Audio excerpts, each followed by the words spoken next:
하나님의 양손이라는 제목으로 우리 같이 사사기 말씀을 듣겠습니다. 사사기 6장에 있는 말씀을 우리가 듣습니다만은 우리 오후 예배를 통해서 이미 사사기의 말씀이 우리가 시리즈로 진행이 되고 있는 그 말씀을 제가 오늘 주일로 넘겨서 말씀을 전합니다. 오늘 오후 예배 설교를 또 제가 하지 않게 되므로 제가 사사기 말씀의 흐름상 오늘 이 6장의 말씀을 들고 섰습니다. 우리는 오후 예배를 통해서 5장까지 4장, 5장 또 그 전에 3장 말씀을 다 들었습니다. 이 사사기의 배경은 사실 그렇게 좋은 환경과 배경이 아닙니다. 하나님께서 축복을 주셔서 그들이 명실상부 꿈에도 그리던 젖과 꿀이 흐르던 가나안 땅에 그들이 정복자로 그렇게 당당하게 입성을 했습니다. 그들에게는 무기도 없고 군사력도 없고 지혜도 없고 모사도 없었는데 오직 한 가지 전적인 하나님의 은혜로 말미암아 그들이 은혜를 덧입어서 그 땅을 차지하게 되었습니다. 물리적인 힘으로 치자면은 절대로 그 땅을 차지할 수가 없는 까닭은 이미 계란 노른자와 같은 팔레스타인 중에서도 가장 노른자 땅이었던 그 가나안 지역은 이미 가장 힘이 세고 가장 싸움을 잘하는 그런 가나안 일곱 족속이 연합군대를 이루어서 이미 그 땅을 차지하고 있었습니다. 그들이 터줏대감이었습니다. 아까도 말했지만 그들은 힘이 센 사람들이었습니다. 고대에서는 자기가 원하는 것을 얻기 위해서는 힘으로 싸워서 쟁취하는 시대입니다. 그래서 그 팔레스타인에서 가장 계란 노른자, 가장 기름지고 비옥한 땅을 차지했다는 것은 그만큼 그 지방에서 가장 힘이 센 사람들이 그 땅을 차지했다고 볼 수 있는 것입니다. 그러니까 그 땅을 차지할 만큼 강력한 사람이 있는, 그것도 일곱 족속이 함께 연합 공동체를 이루고 있는 그 땅을 다른 민족이 들어와서 뒤늦게 그들을 몰아내고 차지한다는 것은 거의 불가능에 가까운 것입니다. 꿈에도 못 꾸는 것입니다. 헌물만 켜는 것입니다. 그 땅이 너무 좋은 땅이기 때문에 인물값을 하는 것입니다. 그러나 하나님의 전적인 능력으로 말미암아 이스라엘 백성들이 오합지졸의 공동체임에도 불구하고 하나님의 전적인 은혜를 통해서 여리고성을 돌파하고 또 아이성을 함락시키고 계속 성전보를 올리면서 그들의 중심지로 들어가서 일곱 족속 전체를 다 진멸하고 그 땅을 장악하고 차지하게 이르렀습니다. 할렐루야. 이걸 놓고 우리가 하는 말은 오직 은혜다 이렇게 말할 수 있는 겁니다. 오직 하나님의 전적인 은혜로 그 땅을 차지했습니다.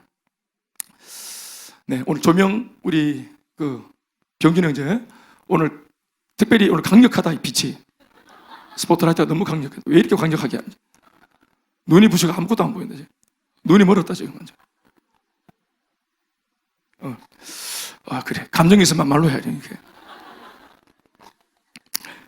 심심해서 아무것도 안 보인다 지금도. 이거 좀 더 낮춰봐라. 낮춰봐라. 어둡습니까 얼굴이? 키라. 좀 더 키라. 그래. 설교가 쫙쫙 흐르고 있는데 지금 중간에 꺼져부터. 어디까지 했어요? 그래 맞아요. 하나님의 전적인 은혜로 오직 은혜로 그 비옥한 땅을 차지했다 하는 것입니다. 젖과 꿀이 흐르는 가나안 땅은 여러분 다른 것이 아니고 바로 우리들의 삶의 현장입니다. 늘 제가 이 말씀을 드릴 때마다 기회가 있는 대로 설명을 드리지만 홍해 바다를 건너기 전에 애굽에서의 400년 종살이는 예수 없이 살았던 지옥을 방불시키는 삶을 말하는 것이고 우리가 예수 믿기 전의 삶을 말하는 것입니다. 그게 애굽에서의 종살이의 삶입니다. 그리고 홍해 바다를 우리에게 온 모세를 통해서 이제 홍해 바다를 우리가 건너서 구원을 받았는데 홍해 바다를 건넌 사건은 다른 것이 아니라 예수 믿고 구원받는 구원의 역사를 암시하는 사건입니다. 그리고 예수를 믿었어도 우리가 감당해야 될 삶이 남아있잖아요. 당장에 죽고 가는 게 아니니까. 그렇죠? 그래서 우리가 당장에 이제 삶을 예수 믿으면서도 삶을 살아내야 되고 예수 믿고 은혜 받아도 학교는 가야 되고 예수 믿고 은혜를 받았어도 직장은 가야 되고 살림은 살아야 되고 또 가정을 건사해야 됩니다. 그래서 우리에게 주어진 삶이 남아있는데 이제 이 삶은 과거의 애굽에서의 삶처럼 그런 방식으로 살면 안 됩니다. 왜냐하면 사람이 달라졌기 때문입니다. 홍해를 건너 구원받은 이제는 하나님의 은혜를 아는 하나님의 사람이 되었기 때문에 살아가는 방식도 이전과 다르게 바다 저편에서의 삶과 완전히 달라져야 됩니다. 아멘 아멘. 그러나 홍해 바다를 건넜다고 내 신분, 영적인 신분이 천국 백성이 되었을 뿐 그 사람의 됨됨이나 실력이나 삶을 살아낼 수 있는 처세술이 달라진 것은 아닙니다. 습관 그대로입니다. 말하는 것 그대로입니다. 혈액형 그대로입니다. 자기 건조 그대로입니다.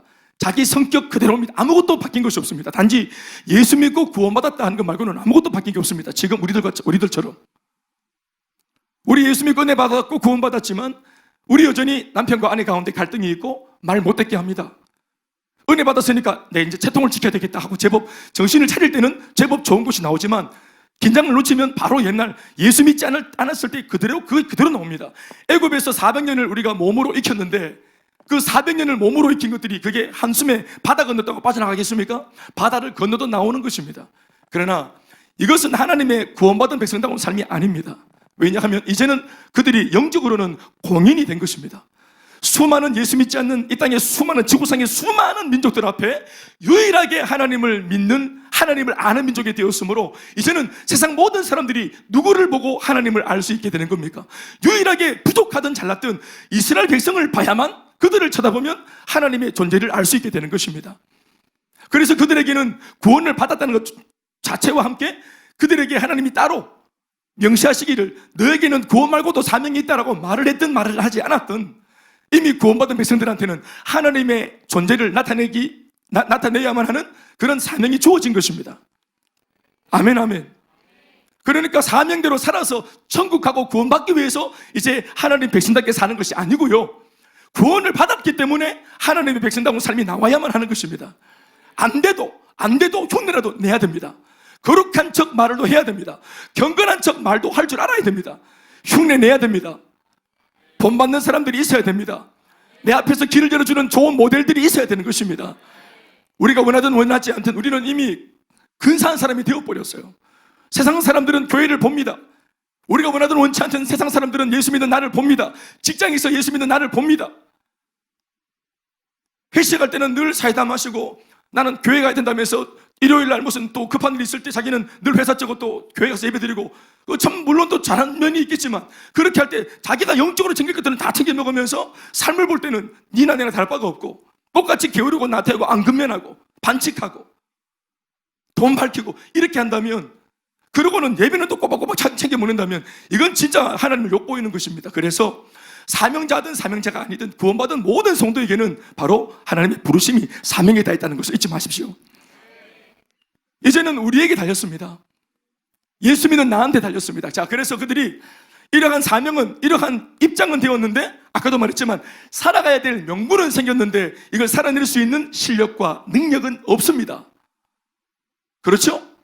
네, 마치 그것은 이런 것처럼 어렵습니다. 우리가 예수 믿어도 여전히 사투리 쓰는 것처럼 표준말이 안 되는 것은 이렇게 어려운 겁니다. 요런 식으로, 요런 느낌입니다. 예, 흉내 내도 막 보리문디 사투리 막 새 나옵니다. 아줌마 봉다리 주세요. 이렇게 하면서 그렇게 되는 겁니다. 그러니까 우리가 예수를 믿고 제법 애매하지만 거룩하지만 막 흘린단 말이에요. 이걸. 그러니까 우리는 사명은 주어졌는데 감당이 안 돼. 그래서 당장에 바로 가나안 땅에 주님이 넣는 것이 아니고 우리를 광야에 넣어가지고 축복, 예수 믿고 복을 받은 사람이요 또 구원받은 사람이긴 하지만 하나님께서 세상 사람들 앞에 우리를 나타내시기 전에 우리를 먼저 다루시는 겁니다. 아멘이십니까? 제법 자연스럽게 우리 속에서 은혜가 나오도록 하기 위해서 눈빛, 말투, 표정이 달라지게 하시기 위해서 심지어 내 속에 있는 뼛속까지 깊이 뿌리 박히고 있는 애굽의 문화와 애굽의 습관을 빼내기 위해서 아멘 아멘. 그러니까 술을 좋아하고 담배를 늘 좀 흠하고 그리워하고 또 막 이성적으로 끌리고 또 막 하여튼 정신없이 막 살아가는 이런 내 안에 있는 욕구들이 이것이 애써서 감추는 것이 아니라 자연스럽게 이것이 사라지도록 되어주는 나도 자유하고 억지로 할 필요 없이 나도 자유하고 해방을 얻는 자유함을 얻는 그런 행복한 삶으로 주님 인도하시기 위해서 광야에 집어넣어 우리를 훈련시키시는 것입니다. 하나님 백성다움을 훈련시키시는 것입니다. 하나님만 전적으로 의지하는 순종을 훈련시키시는 것입니다. 그래서 때마다 시마다 하나님이 모의고사를 지시는데 그게 뭐냐 하면 가나안 땅에 들어가면 여러분 바로 전쟁입니다. 가나안 땅에 들어가면 바로 일곱 족속들하고 강력한 전쟁이 펼쳐져야 됩니다.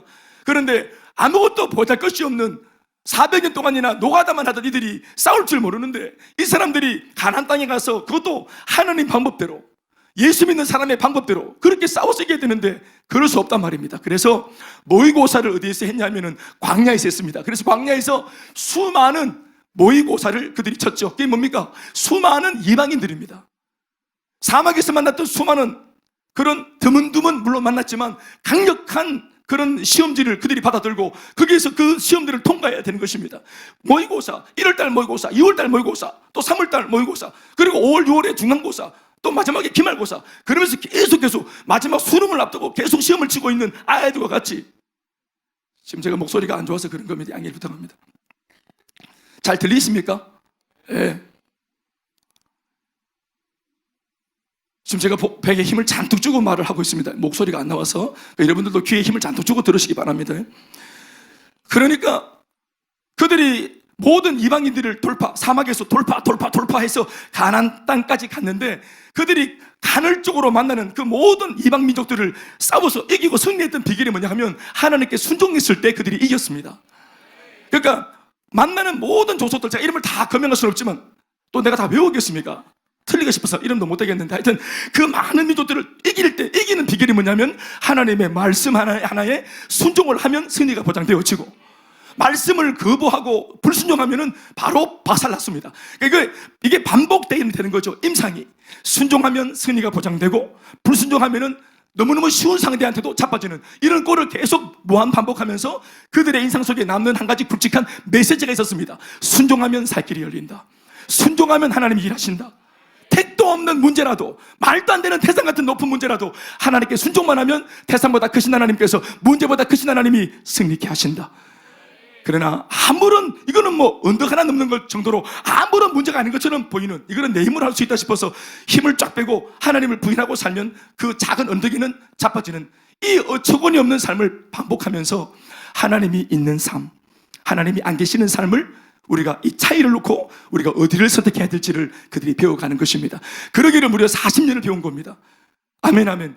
그런데 우리가 이 이야기의 마지막 최후 수능의 결과를 알지만 모두가 다 낙제했습니다.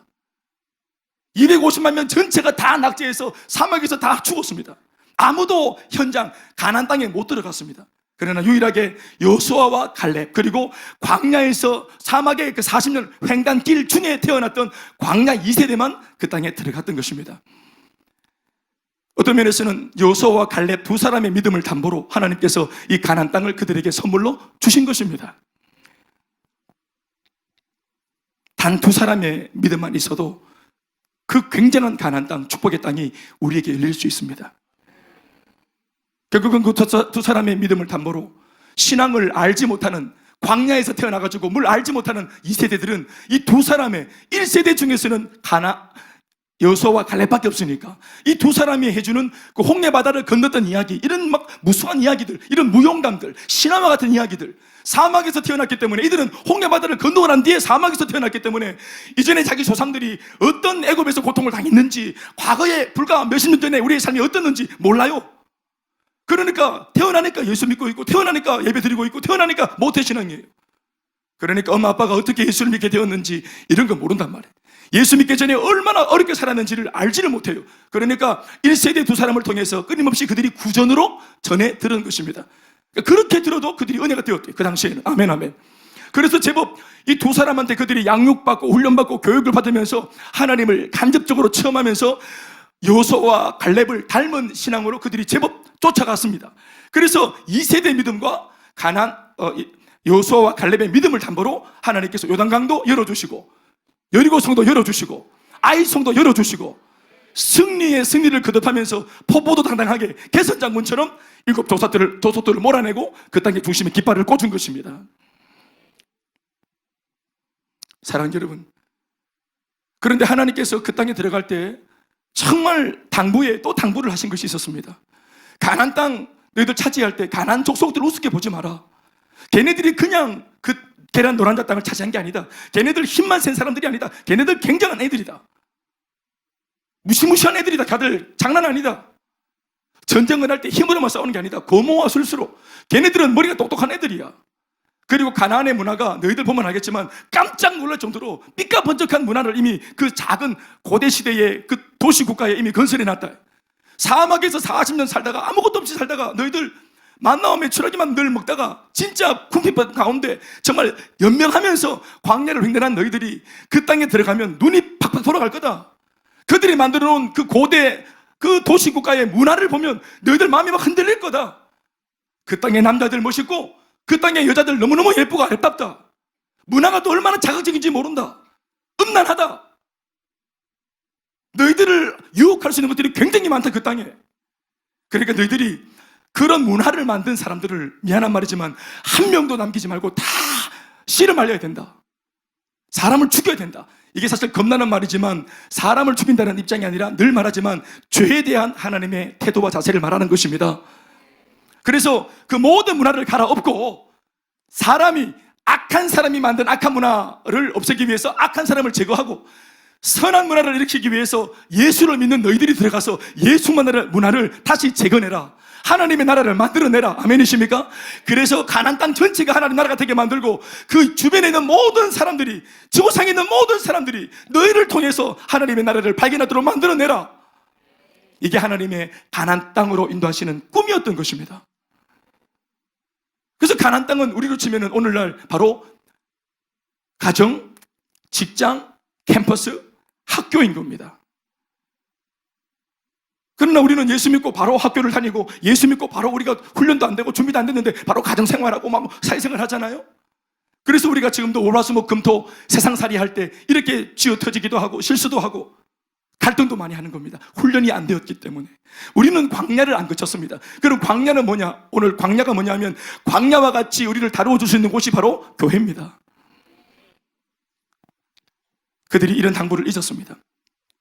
들어왔더니 막상 1급 조속들을 쫙 정리하는 데 보니까 자기의 마음을 끄는 것들이 있단 말입니다. 말 그대로 사람들이 매력적이고 무엇보다 그들의 문화가 매력적이고 그들이 심지어 믿고 있는 바알 문화, 신앙과 종교도 매력적인 겁니다.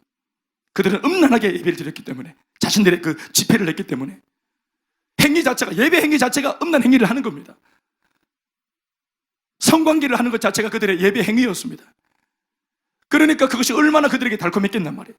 그러면서 사람들을 남기고 문화를 남기고 또 자기들이 볼 때 귀해 보이는 것들을 남기기 시작합니다. 소위 사람을 남깁니다. 잔존시킵니다. 왜냐하면 부려먹을 종도 필요하니까. 그래야 자기들이 유익하니까. 그러니까 인간적으로 합리적으로 접근하는.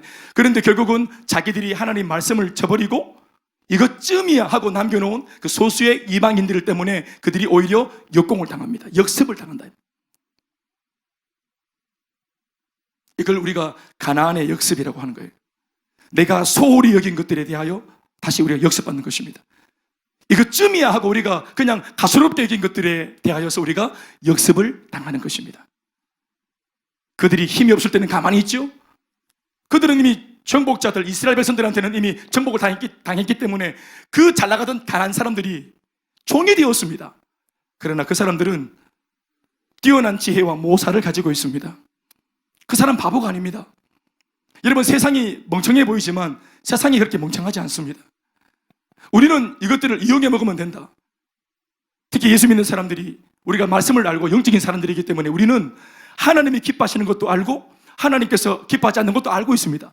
때로는 우리가 죄를 지을 때 알면서도 죄를 짓습니다. 그러나 내가 깊이 빠지지는 않을 거야. 이게 분명 하나님께서 안 좋아하시는 것은 맞지만, 내가 알고 있지만 나 잠시 그냥 환경이 그래서 여기 있지만 내 깊이 빠지지는 않아. 내가 술 친구들 좀 분위기 때문에 이 자리에 있어는 주지만 나 절대로 맞지는 않을 거야. 그러나 복음을 전하려면 또 관계가 있어야 되니까 분위기를 맞춰줘야 안 되겠나 하고 들어가. 같이 그냥 건배할 때 그냥 술잔 정도는 들어줘도 안 되겠나? 들어주고, 또 예배는 대주도 안 되겠나? 대주고. 나중에는 5대양 6대주를 창조하신 주님인데 요 작은 요거 알코올 요거 몇 잔, 요거 액체 몇 잔 입에 넣는 거 그거 주님이 그렇게 싫어하실까? 5대양 6대주를 창조하신 주님이 그 넓은 대양과 태평양과 태평양을 인도양을 만드신 하나님 앞에 요 작은 술잔 요거 넘긴다고 그럼 하나님이 째째하게 싫어하시겠나? 이런 자기 생각들이 가미되면서 넘어가는 겁니다. 세상이 만만하지 않습니다. 여러분, 마귀가 우리 위에 있습니다. 우리 IQ보다 더 월등히 뛰어난 그 영물이기 때문에 그는 속이는 자입니다. 그는 거짓말의 전문가입니다. 우리가 속는 걸 알고 속이는 게 아닙니다. 우리를 깜짝같이 속이는 겁니다. 속는 줄 모르고 속는 겁니다. 그래서 나한테 유익이 되겠다 생각해서 남겨놓은 것들이 나중에는 역습을 해서 이 사람 이스라엘 백성들 전체를 다 엉뚱하게 만들어버리는 거예요. 그들이 물리적으로는, 이스라엘 백성들이 물리적으로는 가나안 땅을 장악했지만, 정복자지만 문화적으로, 정신적으로는 자기들이 부리는 노예들한테 오히려 배웁니다. 그들이 더 선도해 갑니다. 주도해 갑니다. 자기 나와바리이기 때문입니다.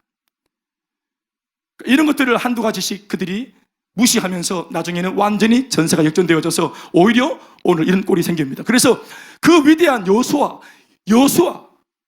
예?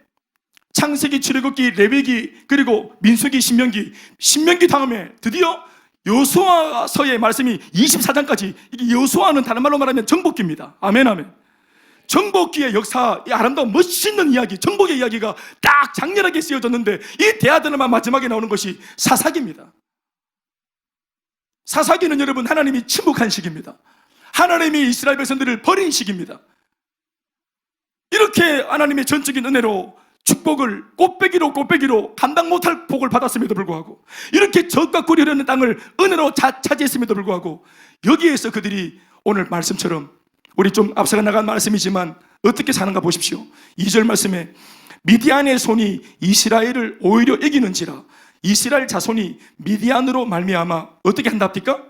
산에서 웅덩이와 굴과 산성을 자기들을 위해서 만들었다 합니다. 여러분, 그들이 짐승입니까? 자기들이 이렇게 비옥한 땅을 차지했고, 이 수성구 중앙을 차지했는데 빌딩을 세워 올리고, 집을 지어 올리고, 센터를 지어 올려서, 심지어 더 많은 게스트하우스를 지어가지고 많은 사람들한테 유익하도록 봉사와 구제도 할 수 있는 입장인데, 오히려 이 계란 노란자 땅을 차지했음에도 불구하고 말도 안 되는 미디안이라고 하는 족속들은 별 볼일 없는 변방의 작은 족속들입니다. 힘도 없는 족속들이에요. 이스라엘 백성들이 은혜 가운데 있을 때는 여러분, 방구만 껴도 나가 떨어지는 족속들입니다. 아무것도 아니에요, 얘네들. 근데 얘네들이 이스라엘을 얼마나 우습게 봤으면 치고 들어온다 이 말이에요. 그런데 그 힘도 없고 싸울지도 모르는 연약한 미디안 사람들한테조차도 겁을 내가지고 그들이 피해서, 이스라엘 백성들은 정복자인데도 산에서 굴을 파고 웅덩이를 만들고 들짐승처럼 살았습니다. 비참한 것이죠. 그들이 왜 이런 꼴을 당하는가 하면은 1절 말씀에 나옵니다. 이스라엘 자손이 또, 따라합시다.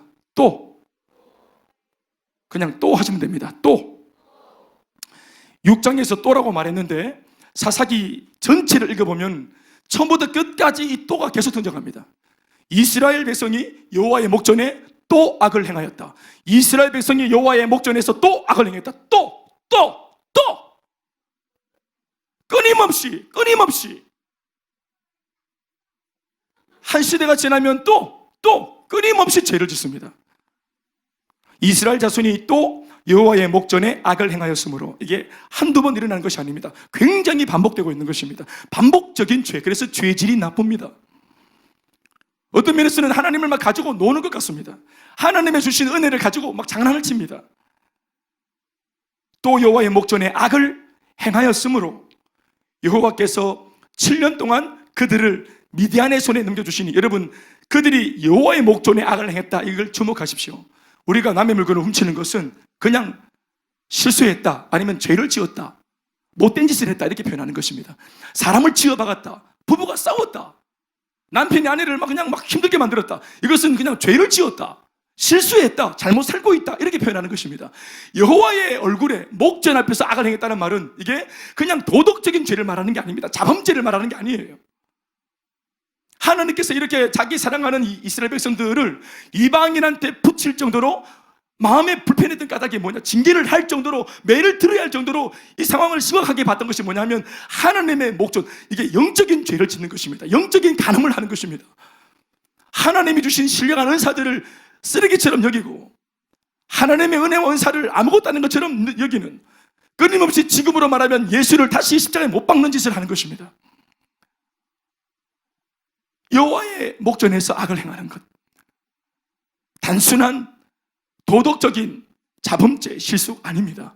그 이상 마음 깊은 곳에서부터 적극적으로 하나님을 부인하는, 하나님에 대하여서 죄를 짓는, 하나님과 싸우는 지금 짓을 하는 것입니다.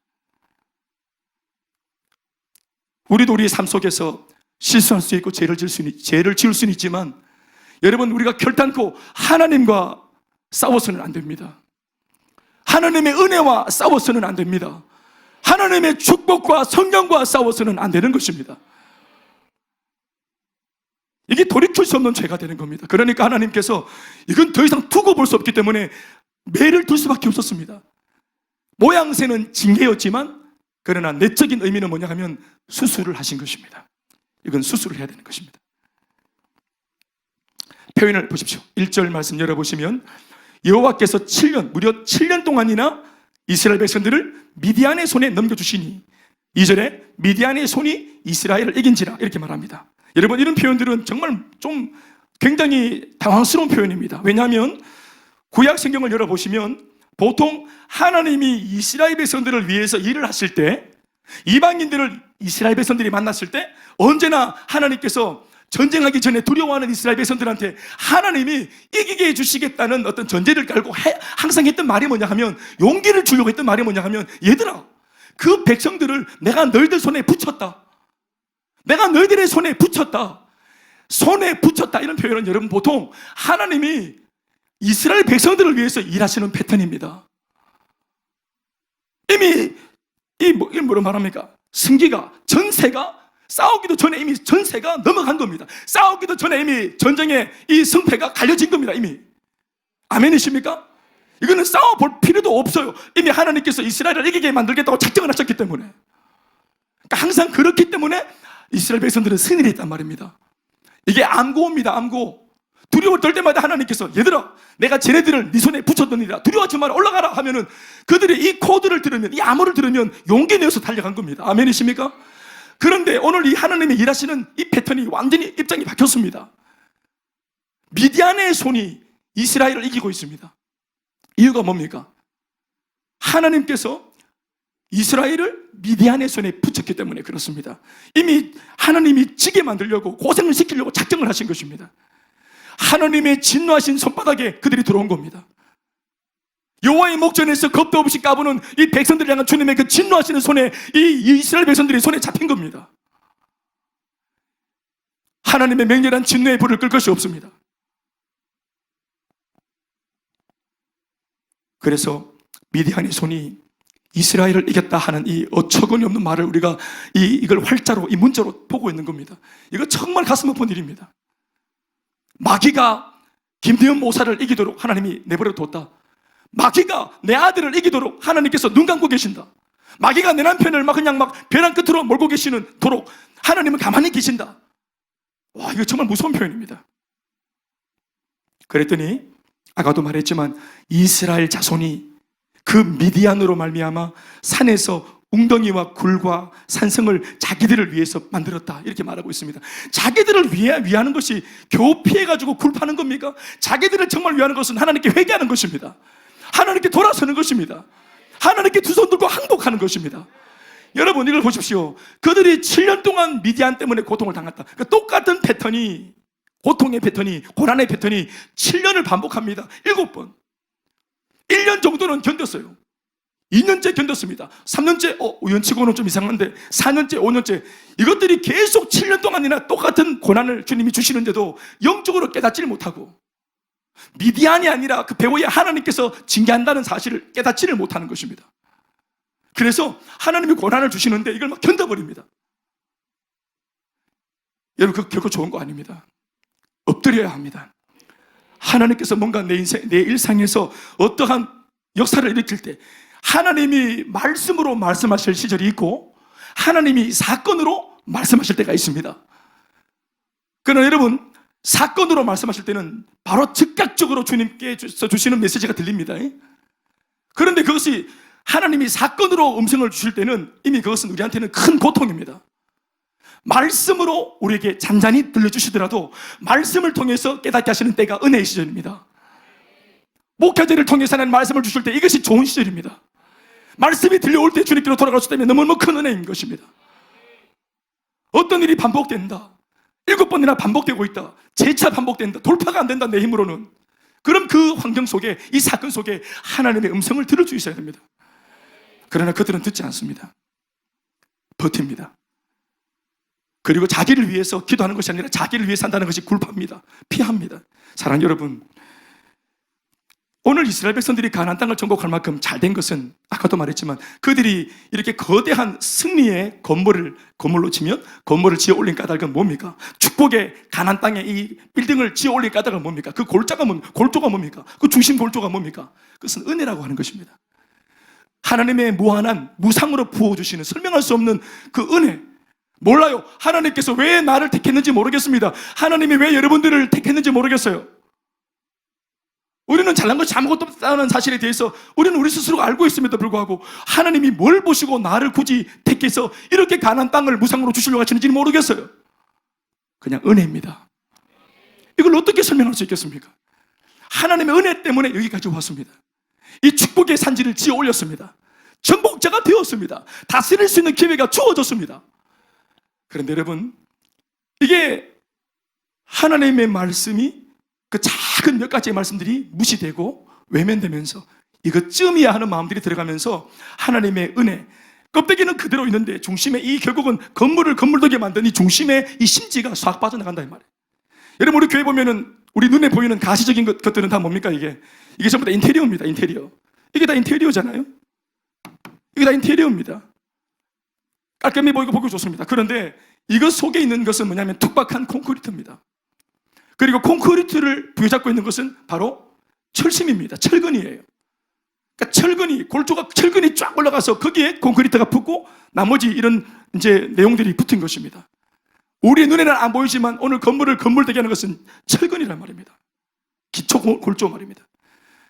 하나님의 사람의 인생을 하나님께서 딱 집을 지을 때 가정생활을 할 수 있는 거, 우리가 사회생활을 할 수 있는 거, 내가 주님의 은혜 속에서 이만큼이라도 살 수 있는 거, 아멘이십니까?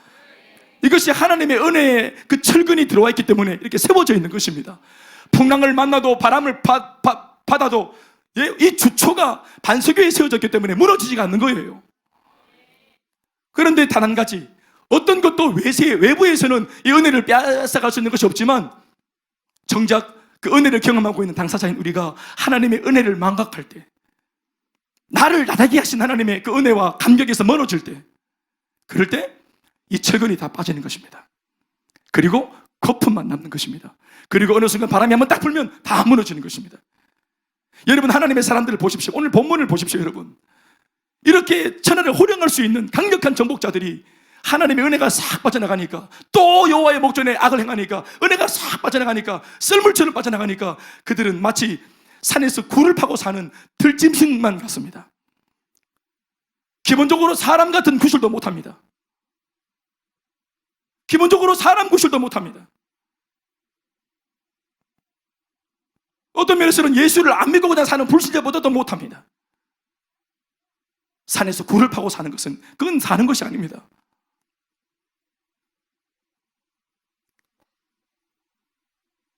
혼돈이 일어나고 무질서가 찾아오고 무정부 상태가 되는 것입니다. 은혜 때문에 질서가 잡히고 있는 겁니다.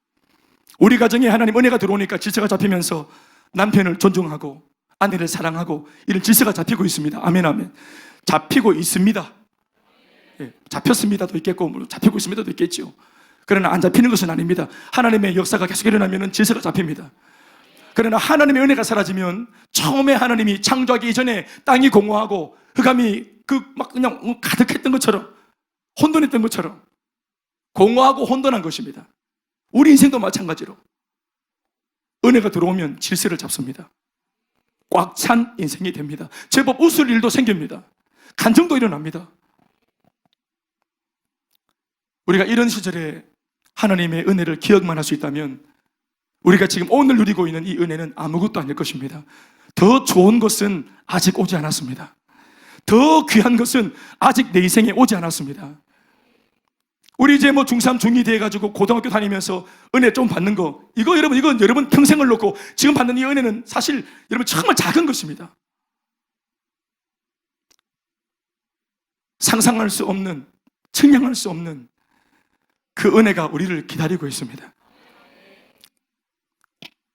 그들이 짐승처럼 산으로 올라갔을 때 그래도 먹고 살겠다고 또 다시 7년 동안의 그들의 삶을 설명을 다시 또 부연 설명을 하기를 3절부터 보면은 이스라엘이 최초에 미디안 사람들이 찾아와서 자기를 괴롭힐 때 처음에는 어떻게 했냐면은 고난을 좀 당하는 1년차쯤에는 고난을 당해도 나름대로는 파종을 하려고 했습니다.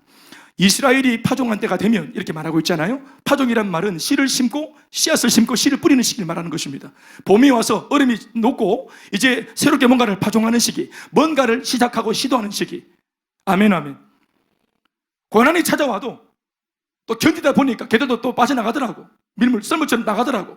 그러니까 이제 좀 살겠다 하면서 잘 버텼다 그자. 잘 견뎠다 그자 하고 또 굴에서 기어나와가지고 또 씨앗을 또 심고 또 씨를 뿌립니다. 파종을 합니다. 그런데 어떻게 뭔가를 다시 시도하려고 할 때 뭔가를 알고 미디안과 아말렉과 연합 군대가 동방의 사람들이 그냥 한 수십만 명이 찾아옵니다. 또 찾아와가지고 또 텐트를 막 찾아올 때 그냥 찾아오는 곳이 아니라 올라와서 진을 칩니다. 4절 말씀 보시면 뭐라고 말합니까? 진을 치고 텐트를 쳤다, 집을 지었다 이 말입니다. 뭘 시작하려고 그러면 메뚜기 떼처럼 싹 올라와가지고 집을 치는데 혼자 올라오는 게 아니라 어떻게 올라온다 합니까? 그들이 토지 소산을 멸하고 이스라엘 가운데 먹을 것을 남겨두지 아니하며 그들의 양과 소와 나귀도 남기지 않고 다 먹어봅니다. 다 먹어버려요. 미디안 사람들이 오늘 주는 재앙은 뭐냐 하면 다 먹어봅니다. 고대 전쟁이 그냥 사람을 죽이고 이렇게 해야 되는데 사람의 목숨을 안 뺏어가는데 와가지고 먹을 것만 싹 가져갑니다. 소와 양과 나귀, 자동차, 탈 것들, 이동수단, 교통수단 싹 다 가져가는 겁니다. 의식주 싹 정리해가는 겁니다. 사람은 왜 살려놓습니까? 남겨놔야 또 다음에 또 그들이 또 거둘 게 있지. 열심히 살도록 남겨놓고는 또 뭔가를 시도할 때 또 와서 또 가져갑니다. 여러분 다시 한 번 더 3절 말씀을 보십시오. 이스라엘이 파종한 때가 되면 미디안과 아말렉과 동방 사람들이 치러 올라온다. 그래서 4절 첫 번째 말씀에 진을 쳤다. 이게 뭡니까? 여러분 보십시오. 하나님의 사람들이 정말 재기에 능한 사람들이거든요. 우리가 금요일날 들었던 말씀처럼 하나님의 사람들은 물리적으로 아무리 삶이 어려워져도 하나님께서 주시는 은혜 가운데 영원히 소생하면 또 도전합니다.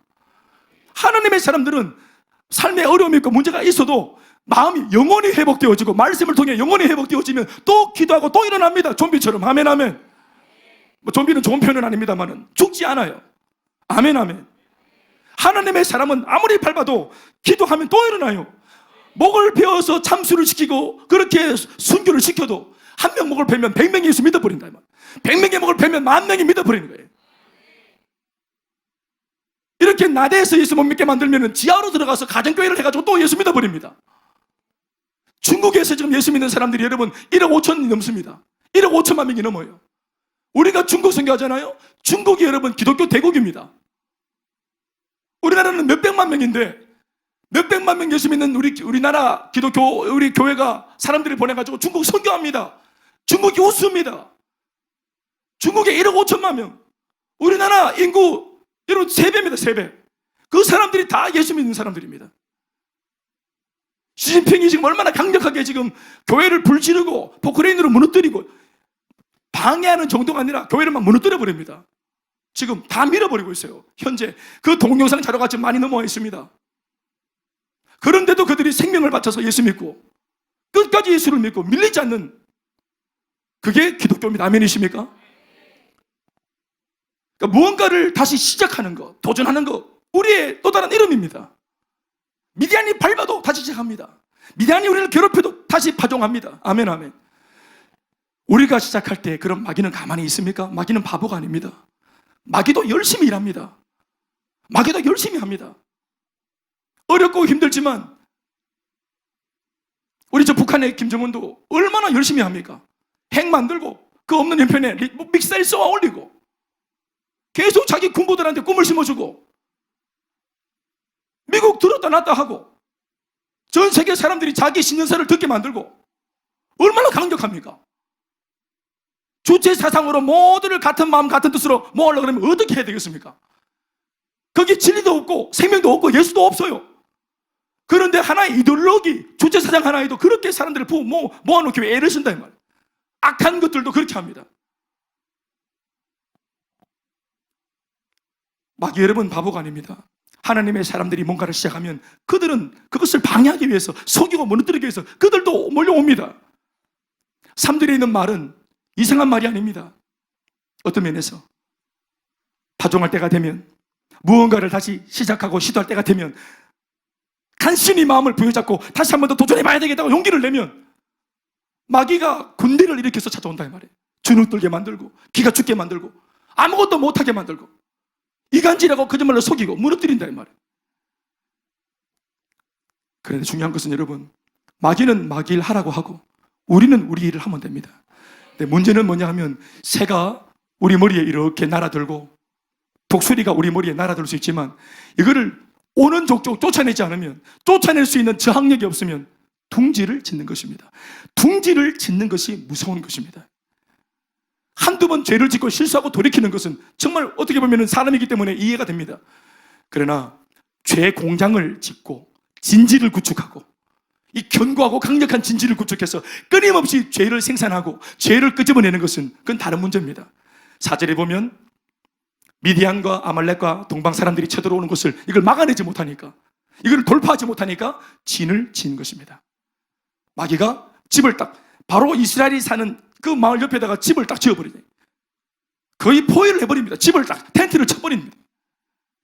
이때부터 이제 구체적으로, 아주 구체적으로 아주 섬세한 그런 박해와 고통이 일어나는 것입니다. 먹거리. 어떤 면에서는 하나님이 그들의 목숨에는 건드지 말고 그들의 삶의 필요들을 다 가져가 버리라고 그렇게 사탄한테 허용해 줬는지 모르겠습니다. 그러니까 싹 다 가져갑니다. 싹 다 가져가 버려요. 그랬더니 그들이 이런 미디안 때문에 힘이 들어서 하나님께 너무 힘들다고 고통을 토로합니다. 6절 말씀해 보시겠습니다. 다 같이 이스라엘이 시작.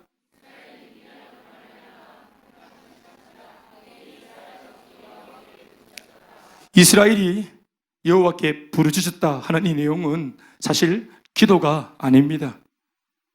하나님 도와주십시오. 우리가 잘못했습니다. 우리가 너무 교만했습니다. 하나님 은혜를 망각하고 살았습니다. 주님 용서해 주십시오 하는 회개의 기도가 아닙니다. 부르짖었다 하고 이렇게 한글로 표기한 이 내용은 마치 겉으로 볼 때는 기도 같습니다만은 부르짖는 기도가 아닙니다. 그냥 이것은 비명입니다. 이들이 부르짖은 그 부르짖음의 내용이 뭔지를 말하고 있죠. 이유가 뭔지를 말하고 있죠. 이스라엘이 미디안으로 말미암아 궁핍함이 심한지라, 먹고 마시고 사는 게 너무 힘들어진 겁니다. 그래서 그 미디안 때문에 이스라엘 자손이 여호와께 부르짖었다. 힘들고 너무 압박이 오고 도저히 돌파가 안 되고 궁지에 몰리고 궁지에 몰리니까 비명을 지르는 겁니다. 아이고 주여 하고, 아이고 하나님 하고. 인격적인 승복이 아닙니다.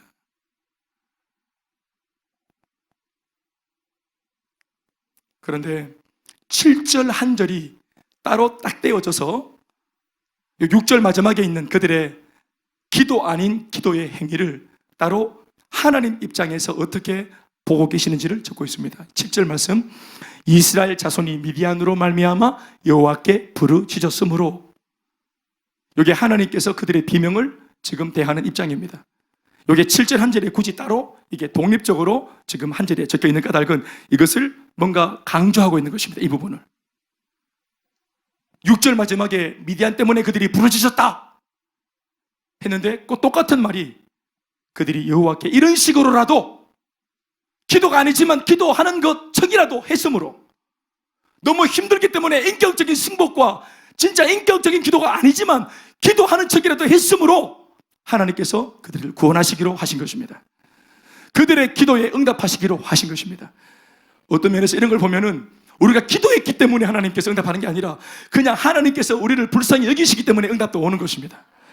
멋들어지게 기도하는 거, 이런 기도만 응답되는 것이 아니라 하나님께서 우리의 마음을 아시는 것 같아요.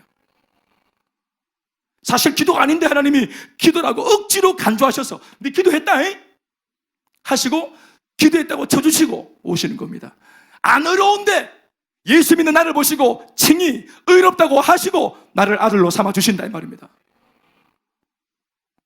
하나님의 의지, 하나님의 강력한 결단, 나를 향한, 나를 살리기로 오늘 결정한 하나님의 의지를 보십시오, 여러분. 예, 하나님은 그들을 구원하기 위해서 7년 만에 2가지의 구원의 행위를 시작하십니다. 오늘 설교 제목은 여기에서 나온 것입니다. 먼저 하나님께서 그들을 살리기 위해서 당장 급하게 그들에게 비상사태니까 빠르게 그들에게 찾아가셔서, 먼저는 당면에 있는 문제 속에 빠져있는 그들을 먼저 찾아가셔서 그들에게 먼저 행하신 일을 우리가 봅니다. 같이 말씀 보시겠습니다. 이 말씀 8절부터 나오는 말씀, 8절에서 9절 10절까지의 말씀입니다. 우리 한 목소리로 3절을 다 읽겠습니다. 시작.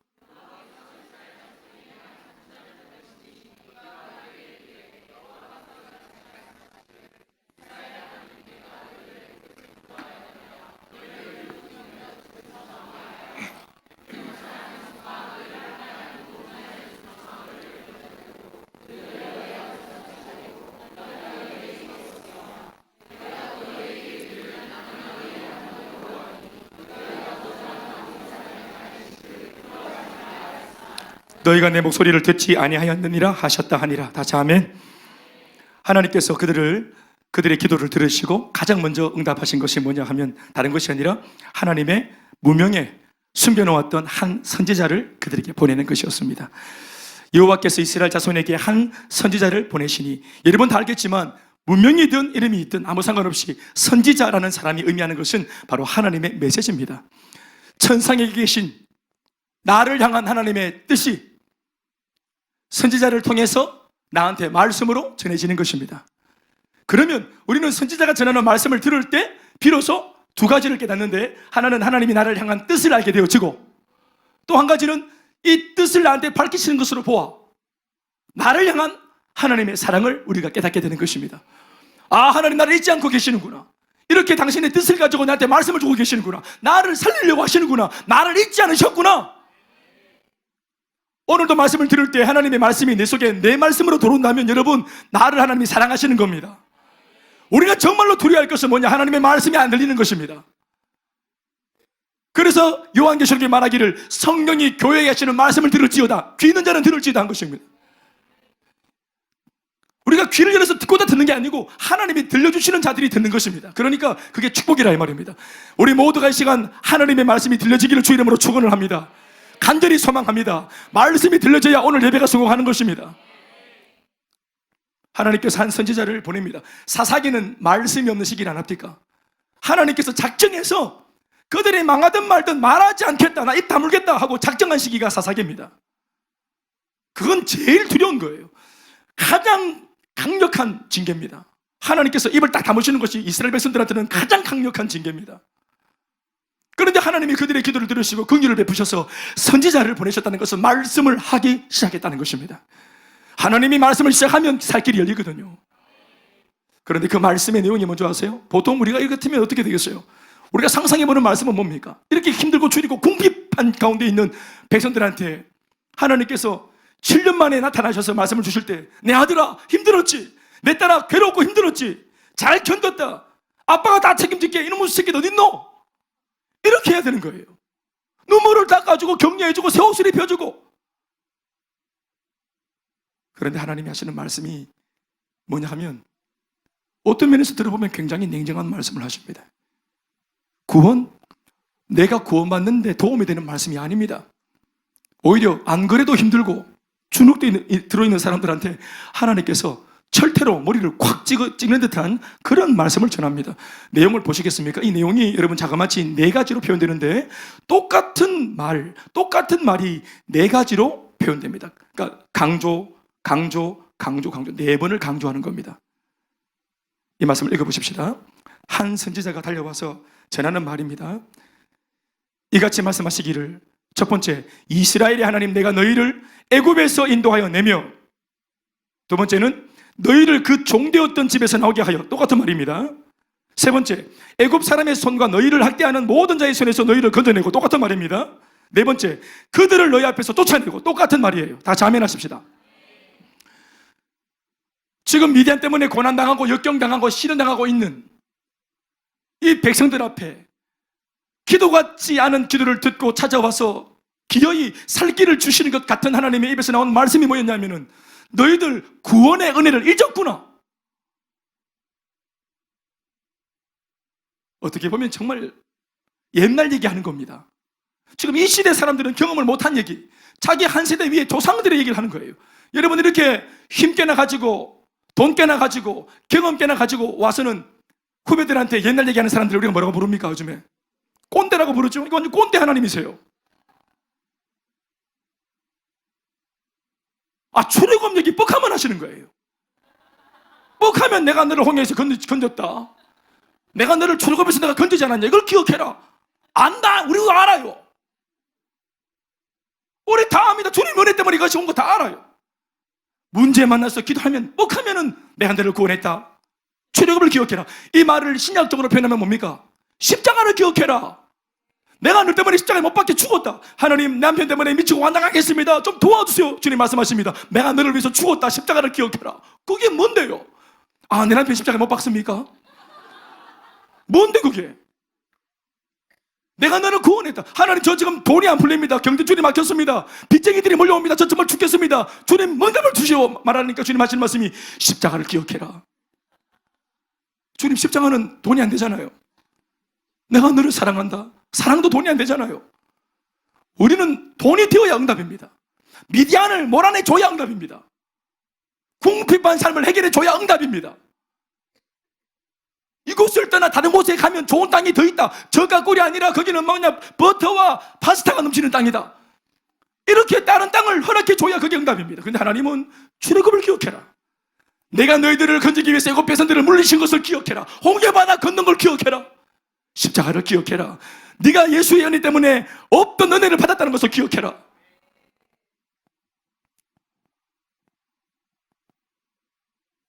전혀 도움이 안 되는 말씀 같고, 당장 내한테 필요한 말씀이 아닌 것 같고, 이것은 처세술이 아닙니다. 그런데 하나님이 이 한마디만 딱 하고 그 문명계 선지자는 바로 사라졌습니다. 왜 사라졌을까요? 이런 황당한 말 했으면 깔지 뜯깁니다. 완전. 설교 같은 설교를 해야지. 내 상하고 맞나 지금 이게. 안 그래도 지금 사람이 심신이 지쳐가 죽겠는데 네가 은혜를 잊어버렸기 때문이라. 그래서 책망하고 질책하고 내 안에 숨은 죄를 건드리고, 거의 사람이 미친다. 응? 좀 소망적인 말, 긍정적인 말, 정말로 실제적으로 대안이 되는 그런 말이 아니고 은혜를 잊었기 때문이야. 성령이 소멸했기 때문이야. 기도 안 하니까 그런 꼴을 당했어. 이런 뻔한 대답을 하시는데, 그러나 여러분, 이 뻔한 대답 속에 하나님의 살 길이 들어섭니다. 구원에 대한 묵상은 뭡니까? 우리 신앙 전체를 놓고, 큰 몸뚱아리를 놓고 가장 밑에 있는 초석입니다. 우리가 지금은 전도도 하고 예배도 드리고 셀리더가 되어서 다른 사람을 건사도 하고 다른 나라에 가서 선교도 하고 영혼을 구원도 하고 화려하고 야단법석한 일을 많이 하지만, 그러나 그 화려한 제스처 속에서 늘상 잊어버리기 쉬운 것은 오늘 내가 하고 있는 이 모든 것의 뿌리가 하나님의 은혜 때문이라는 사실이에요. 교회 봉사 뭘로 하는 겁니까, 여러분? 구원의 감격으로 하는 것입니다. 자원하는 심령이 어디서 나오는 것입니까? 구원의 기쁨에서 나오는 것입니다. 그러나 이 구원의 기쁨이 사라지고 구원의 감격이 사라지면, 나의 before after에 대한 이 반전의 기쁨이 사라지면 우리의 사역과 봉사와 섬김의 동력을 잃는 것입니다. 심지어 하나님의 은혜도 망각하고 나중에는 그 존귀했던 사람들이 산에서 굴파고 사는 겁니다.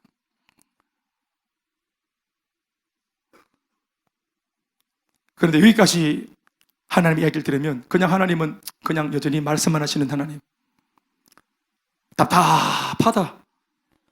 말은 맞는데 참 답답하다. 우리 이러고 오늘 교회를 나가야 됩니다.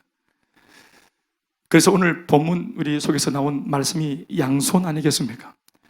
하나님의 한쪽 손은 문제 만나 답보 상태에 있는 백성들한테 하나님의 엄미한 말씀으로 정확하게 우리의 잘못이 어디에 기인한 것인지 그 원인을 밝히십니다. 말씀은 우리 고난의 원인을 밝혀줍니다. 은혜에서 멀어졌다는 것, 그게 듣기 거슬려도 맞습니다. 구원을 쉽게 생각합니다. 하나님이 주신 은혜를 너무 쉽게 생각하는 겁니다. 은혜가 있으면 편하고 없으면 불편한, 편함과 불편한 정도의 차이가 아닙니다. 살고 죽음의 차이입니다. 생사의 문제입니다. 그래서 하나님께서 엄미한 말씀으로 이 말씀을 줄 수밖에 없는 주님의 입장으로 수술을 하시는데 아픈 줄 알지만 말씀으로 배를 가를 수밖에 없는, 너 여기 암이야. 너 여기 지금 암이 발생했어. 지금 이 암이 발전하고 있어. 전이가 되려고 하고 있어. 하고 말씀의 칼로 이걸 건드리시는 겁니다. 그렇게 할 때 이제까지 하던 모든 죄의 걸음에 중단이 일어나는 것입니다. 적어도 말씀이 딱 들어오면 하나님의 사람은 정신을 딱 차린단 말이에요. 그래서 이때까지 잘못 걸어가던 행보를 일단은 멈춥니다. 돌아설 힘은 없는데 멈춘다 이 말이에요. 그래서 급하게 하나님께서 하신 일이 뭐냐 하면 자기의 쪼대로, 자기의 고집대로 7년을 버텼습니다. 회개 안 하고. 그럼 8년째, 9년째 가는 겁니다. 그러니까 그만해라. 버티지 마라. 하고 하나님이 처음에는 사건으로 말씀하시다가 긍휼을 베풀어서 이제 진짜 말씀으로 말씀을 주신 것입니다. 그리고 하나님께서 그들에게서는 사라져 버리셨는데 이제는 그들에게 모르게, 그들 앞에서는 말씀을 주셨고 이제는 그들 모르게 다른 한 손으로 같은 시간에 동시간대에 뭘 하고 계시냐면은 하나님의 사자를 보내서 이 백성들을 미디안의 손에서 구원할 한 사람의 사사, 바로 이름도 없고 유명하지도 않고 그리고 사람들이 요긴하게 존귀하게 찾아보지도 않았던, 너무나 평범할 정도가 아니라 평범한 사람들보다 더 떨어지는 B급 인생 속에 숨어있던 기드온이라는 사람을 찾아갑니다. 우리 마지막 말씀 11절 12절을 읽습니다. 시작. 여호와의 사자가, 동시간대입니다. 시작. 여호와의 사자가 야베스의 사람 요아스에게 속한 오브라에 이르러 상수리 나무 아래에 앉으니라. 마침 요아스의 아들 기드온이 미디안 사람에게 알리지 아니하려 하여 밀을 포도주 틀에서 타자 가더니 여호와의 사자가 기드온에게 나타나 이르되, 뭐라고 말합니까? 큰 용사여, 여호와께서 너와 함께 계시도다. 아멘, 아멘, 아멘. 이러고 이제 영화가 일부가 딱 끝나버려야 되는 거예요. 오늘 그래서 제가 설교 여기까지 하는 겁니다. 그 다음에 어떻게 할게요? 안 가르쳐줘요. 중요한 건 뭐냐 하면, 그 얘기 다음에 하려고요. 중요한 건 뭐냐 하면 하나님의 다른 한 손이 그들에게 이제 실제적인 도움을 주기 위해서 하나님이 사람을 찾았다는 것입니다. 심지어 부름받은 기드온은 목회자가 아닙니다. 기도를 많이 하는 사람도 아닙니다. 우리 나중에 또 이 말씀을 또 다시 다루겠지만 기드온은 굉장히 이기적인 사람이에요. 쪼다가던 인생입니다. 큰 용서했지만 절대로 안 큽니다. 어리버리합니다. 완전히 B급 인생이에요. 7년 동안이나 지금 적들한테 먹거리가 다 뺏겨가지고 피죽을 지금 끓여 먹지 못해서 다 굶어 죽고 있는데 지 혼자 살겠다고, 예? 그 얼마의 그 곡식을 손에 움켜쥐고는 지금 포도주 즙틀, 그 가을에 포도주 추수해가지고 포도딴 열매를 큰 틀, 엄청나게 큰 틀에 다 쏟아부어서 여인들이 춤을 추면서 그 포도를 밟아가지고, 그게 축제날에 축제, 포도주 즙틀, 그 축제입니다. 발로 밟아가 포도주를 만드는 그 즙틀, 그 아무도 찾아오지 않는 포도주 즙틀 숨어가지고 그 밑에 완전히 엎드려가지고 자기 혼자 거기서 주머니에서 건빵 꺼내서 먹고 있는 겁니다. 이 쪼다 같은 인간이 완전히. 지가 아버지도 한 입 안 주고 동생도 한 입 안 주고 그 지 혼자 먹고 살겠다고, 그거 먹고 내 혼자 배 터져 오랫동안 살아라. 이렇게 이기적이고 쪼다 같은 인생이. 게다가 이 청년인데요, 청년이 이래요. 건빵 한 봉지 들고 납작 엎드려서 이렇게 못난 사람을 찾아가셔서 하나님께서 큰 용사로 만들어내셔서 그를 기드온과 민족이 맞닥뜨린 이 문제 사이에 하나님 양손으로 부여잡으시고 한 손으로는 문제를 잡으시고 한 손으로는 사람을 잡으셔서 이 두 존재가 한 곳에 모이도록 하시는 겁니다. 그래서 하나님의 양손이 필요한 것입니다. 아멘이십니까? 오늘 예배 가운데 하나님께서 이 좋은 만남을 만드셨는데 어젯밤 한 손으로는 하나님께서 일주일 동안 여러분들 삶 속에 한 손으로 역사하셨고 한 손으로는 하나님께서 말씀을 전하는 종에게 역사하셔서 오늘 말씀을 준비한 주님께서 여러분들을 말씀 앞으로 이끌어내셔서 이 만남이 맞닥뜨려지게 만들어주신 것입니다. 이 두 존재가 만나면 그 속에 하나님의 세미한 음성이 있는 것입니다. 우리는 그것을 예배라고 하는 거예요. 말씀 뵙겠습니다.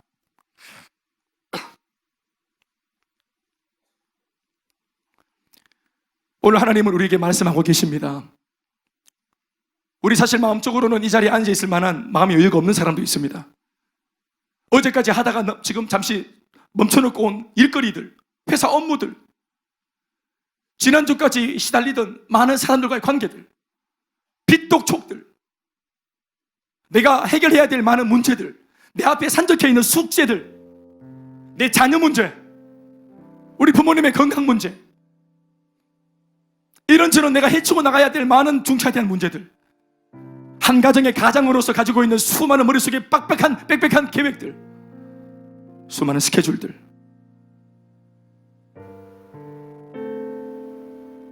내일 아침에 알았으면 좋겠다.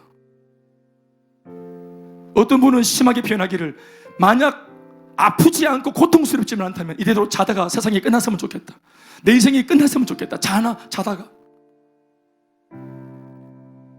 정말 하나님이 계시다면 오늘 당장 나 천국 갔으면 좋겠다.